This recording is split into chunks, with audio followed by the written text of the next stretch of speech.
ఒక నిబంధన కలిగిన, నూతన నిబంధన కలిగిన జనాంగం వలె ప్రభా ఈరోజు నేను దీన్ని విడిచిపెట్టేస్తాను.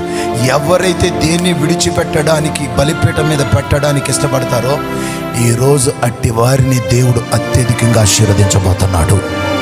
ఇది ఖచ్చితం. అది ఏదైనా కానీ, నీ వస్త్రధారణ, నీ అందం చందమా, నీ వెండి బంగారాలా, నీ ఆస్తుపాస్తులా ఏంటి, నీవే ఒక నూతన సమర్పణ.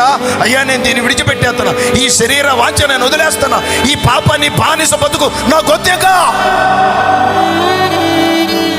ఖచ్చితంగా చెబుతున్నా, ఈరోజు దేవుడు ఎవరైతే మీరే అర్పణగా మార్చబడి ఒక గొర్రె పిల్లగా క్రీస్తు వలె యాగమవ్వడానికి నిన్ను నువ్వు అప్పగించుకుని బలిపీఠం మీదకి ఎక్కడానికి ఇష్టపడితే దేవుడు నిన్ను అత్యధికంగా దీవించడానికి ఆయన మన మధ్యలో నిలబడి